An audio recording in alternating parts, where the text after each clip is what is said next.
Hi guys, welcome back to the channel. Let's start with a new chapter for your class ninth Artificial Intelligence.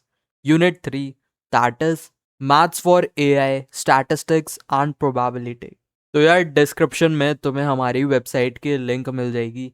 जैसे तुम इधर syllabus पर click करोगे, तुम्हारा official syllabus खुल जाएगा फॉर योर सेशन 2025-26।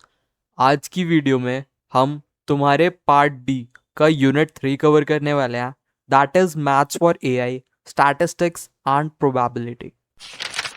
तो let's start with our introduction. तो यार तुमने कभी सोचा है यूट्यूब को कैसे पता लगता है कि तुम्हें कौन सी वीडियो पसंद आएगी? नेटफ्लिक्स को कैसे पता होता है तुम रोमांटिक मूवी देखोगे या फिर हॉरर मूवी?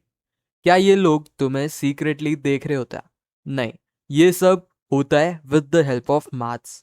आज हम समझेंगे एआई के पीछे की असली power, that is statistics and probability. So why is maths important in AI? AI systems learn from data. तो यार एआई के जितने भी सिस्टम्स होते हैं सब कुछ डेटा से ही सीखते हैं। Maths helps computer in analysing data, find patterns, make predictions and improve accuracy. तो यार मैथ्स की हेल्प से ही हम डेटा को एनालाइज कर पाते हैं। डेटा के अंदर जितने भी पैटर्न्स बनने वाले हैं उनको हम फाइंड कर पाते हैं, फ्यूचर की प्रेडिक्शंस कर पाते हैं, एक्यूरेसी को इम्प्रूव कर पाते हैं। तो यार सिंपल लाइन याद रखना, विदाउट मैथ्स एआई कुछ है ही नहीं।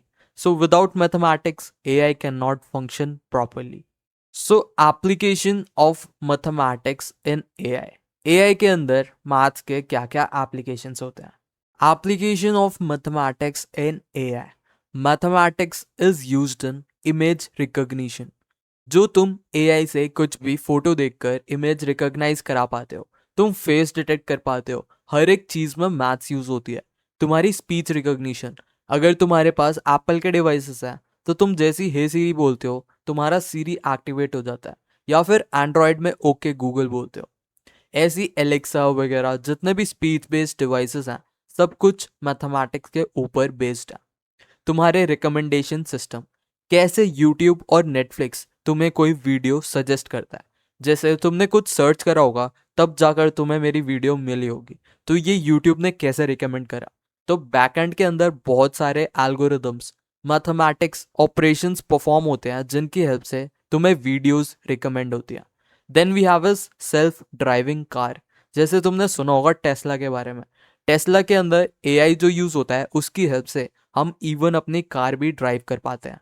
Next we have is chatbots. तुमने बहुत बार देखा होगा, अगर स्विगी जोमेटो पे ऑर्डर लेट आ जाता है तो तुम डायरेक्ट कस्टमर केयर से बात नहीं करते, तुम बात करते हो चैटबॉट से।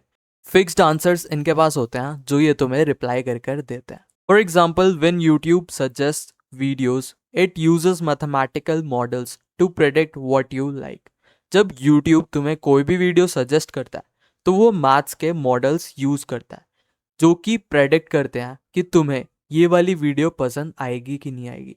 अब ये लोग कैसे प्रेडिक्ट करते हैं? Based on your watching history, तुमने किस वीडियो को लाइक करा, तुमने कोई सी वीडियो कितनी देर देखी, क्या थंबनेल देख के तुमने वीडियो क्लिक करा होगा, हर एक चीज़ ट्रैक होती है जिसके बाद तुम्हें वीडियोस या फिर कुछ भी चीज़ रिकमेंड होती है। Next topic you guys have is mathematical concepts important for AI. AI के लिए कौन कौन से इंपॉर्टेंट कंसेप्ट्स हैं मैथ्स के जो तुम्हें कवर करने होंगे? सो फर्स्ट हमारे पास है स्टैटिस्टिक्स।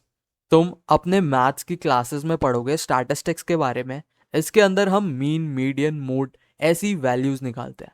मीन हो गया किसी भी वैल्यू का एवरेज, मीडियन हो गया तुम्हारे पास बहुत सारा डेटा है उसके अंदर की मिडल वैल्यू, और मोड हो गया तुम्हारे पास बहुत सारे डेटा में सबसे ज़्यादा ऐसी कौन सी वैल्यू है जो कि रिपीट हो रही है। ये सब चीज़ें हम निकालते हैं और ये किसके अंदर फॉल करती है? स्टैटिस्टिक्स के अंदर, जो कि हमें इस मैथमेटिकल कंसेप्ट्स के अंदर पढ़ने हैं। Next we have is probability. Probability मतलब कुछ भी होने के कितने परसेंट चांसेस है। कुछ भी हमें फ्यूचर्स प्रेडिक्शन करनी है तो प्रोबेबिलिटी बहुत ज़्यादा यूज में आती है। Then we have is algebra.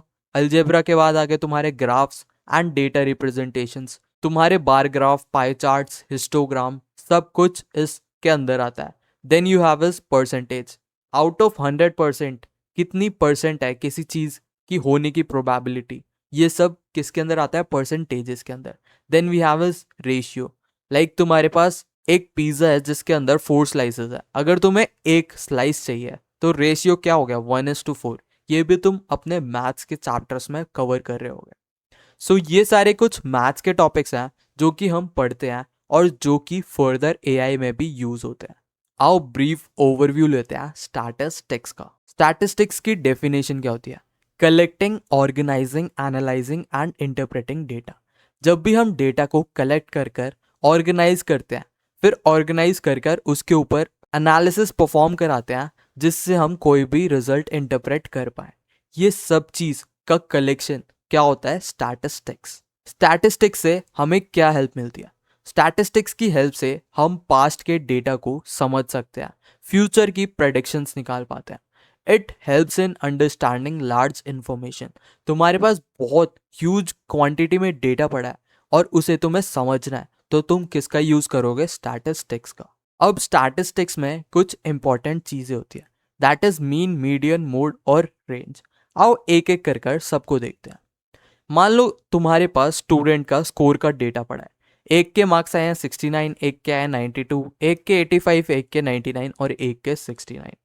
अगर तुम्हें सबसे पहले मीन निकालना है, मीन निकालने के लिए एक फॉर्मूला होता है, जितनी भी वैल्यूज तुम्हारे पास प्रेजेंट है सबको ऐड कर दो और कितनी वैल्यूज है उससे डिवाइड कर दो। जैसे हमारे पास कितनी वैल्यूज है? 5, तो सबको ऐड कर कर तुम 5 से डिवाइड कर दोगे, तुम्हारा मीन निकल कर आ जाएगा, दैट इज 82.8। मतलब इतने सारे स्टूडेंट्स के मार्क्स ये आए हैं, बट क्लास के अंदर एवरेज मार्क कितने हैं? 82.8। मतलब 82.8 के आसपास सब बच्चों के मार्क्स हैं। Then we have as mode. Mode होता है ऐसे कौन से मार्क्स हैं जो कि सबसे ज्यादा आए हैं, तो 69 देखो 2 बार आए हैं, तो मोड हो गया तुम्हारा 69। अब रेंज क्या होती है? रेंज होती है जो भी तुम्हारा हाईएस्ट स्कोर है माइनस तुम्हारा लीस्ट स्कोर। तो देखो इसमें से सबसे ज्यादा मार्क्स किसके हैं? 99। तो 99 में से तुम क्या माइनस कर दोगे? जो भी सबसे कम मार्क्स आए हैं। सबसे कम मार्क्स क्या आए हैं? 69, तो तुमने 99 में से 69 माइनस कर दिया, दैट इज 30। अब मीडियन क्या होता है? जैसी नाम से पता चल रहा है, जितना भी डेटा गिवन है तुम्हारे पास उसकी मिड वैल्यू। अब मीडियन निकालने के लिए सबसे पहले तुम्हें डेटा को असेंडिंग ऑर्डर में सॉर्ट करना होता है। तो ये जितना भी डेटा है उसे तुम असेंडिंग ऑर्डर में लिख दो, मतलब छोटे से बड़ा। उसके बाद जो भी मिडल वैल्यू होगी वही तुम्हारा क्या होगा? मीडियन। जैसे हमारे पास ये 5 वैल्यूज हैं, तो इसकी मिडल वैल्यू क्या है? 85, तो मीडियन आ गया हमारा 85। और इधर अगर 6 वैल्यूज होती तो बीच के थर्ड और फोर्थ तुम्हारा मीडियन बन जाते। So median is always the middle value. तुम्हें समझ आया स्टैटिस्टिक्स के बारे में? अब स्टैटिस्टिक्स हमने पढ़ तो लिया क्या क्या होता है, बट एआई के अंदर स्टैटिस्टिक्स का क्या क्या यूज होता है। So statistics is used in AI for, सबसे पहले डेटा एनालिसिस। डेटा को एनालाइज करने में ऐसे बहुत सारे डेटा से ऐसे ग्राफ्स वगैरह बनाने में यूज होते हैं। Then we have is identifying trends.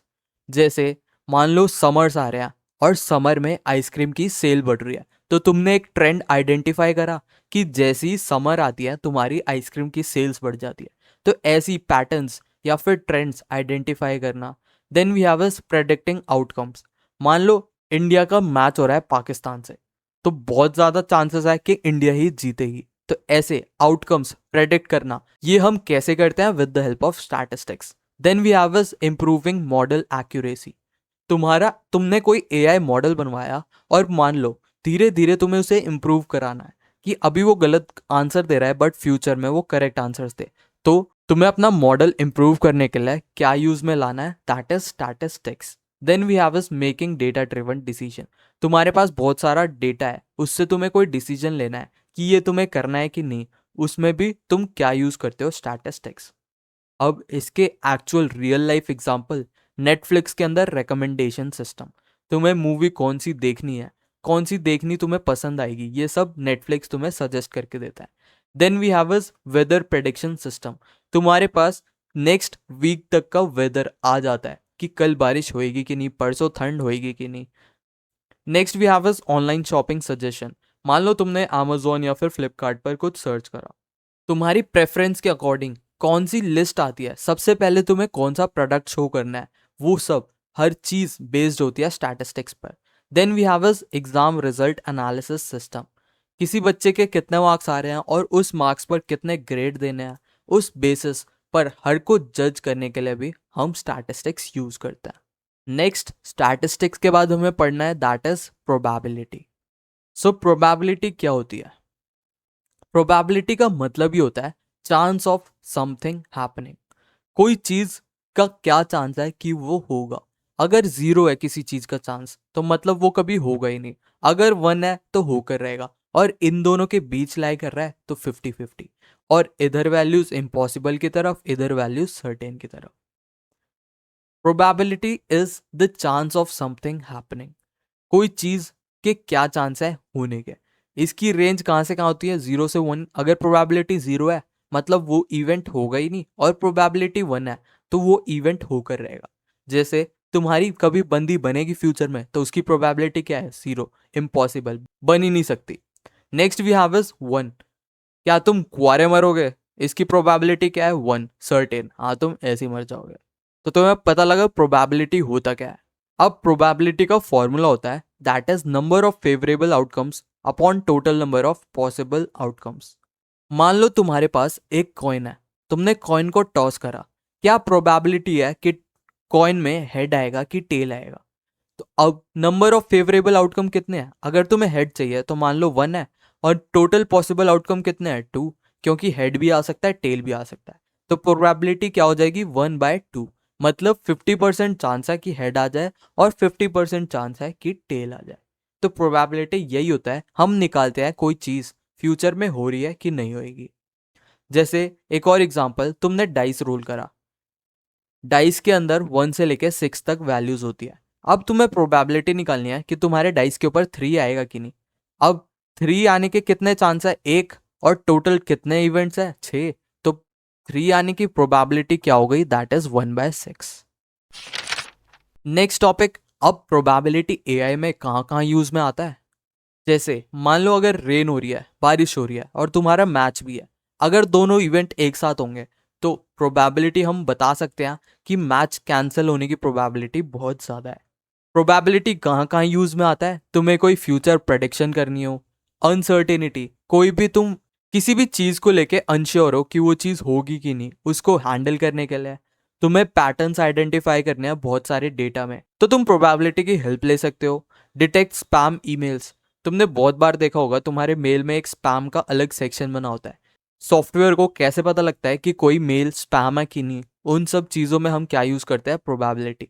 Then we have is predict diseases. कोई भी डिसीज तुम्हें है कि नहीं, उसके कितनी प्रोबेबिलिटी है। जैसे तुम्हें कोविड है कि नहीं, तो बहुत सारी चीज़ें होती हैं जो हम जज में लेते हैं, जिससे हम प्रेडिक्ट कर पाते हैं तुम्हें कोविड था कि नहीं था। Then we have is voice recognition system. जितने भी वॉइस बेस्ड एआई डिवाइसेस हैं सब में प्रोबेबिलिटी यूज होती है। एक और एग्जांपल इधर वही लिया, स्पैम वाला। Spam detection system calculate probability that email is spam और नॉट। नेक्स्ट टॉपिक, हमने स्टैटिस्टिक्स पढ़ लिया अलग से, प्रोबेबिलिटी पढ़ ली अलग से। अब ये दोनों एक साथ काम कैसे करते हैं एआई के अंदर? तो स्टैटिस्टिक्स एनालाइज करता है तुम्हारा पास्ट का डेटा, जितना भी तुम्हारा डेटा ऑलरेडी है, बट प्रोबेबिलिटी क्या प्रेडिक्ट करता है? तुम्हारा फ्यूचर। तो स्टैटिस्टिक्स पास्ट डेटा से डील करता है और प्रोबेबिलिटी तुम्हारे फ्यूचर आउटकम से। अब ये दोनों साथ में मिलकर एआई की हेल्प करते हैं कि बेस्ट से बेस्ट पॉसिबल डिसीजन तुम्हारा एआई ले पाए। तो एआई है क्या overall? Data plus maths plus learning. जितना ज़्यादा डेटा, जितने ज़्यादा अच्छे मैथ्स के एल्गोरिदम्स वगैरह, और जितने अच्छे से तुम्हारा एआई मॉडल लर्न करता है, उतना अच्छा तुम्हारा आर्टिफिशियल इंटेलिजेंस मॉडल बनेगा। तो यार, अगर तुम्हें फ्यूचर में एआई इंजीनियर बनना है तो अपनी मैथ्स अभी से एकदम स्ट्रांग रखो। स्टैट्स और प्रोबेबिलिटी ये दोनों चैप्टर नहीं है, ये तुम्हारे एआई का पूरा बैकबोन है। So, thank you guys for watching. This was your complete chapter. See you in the very next video.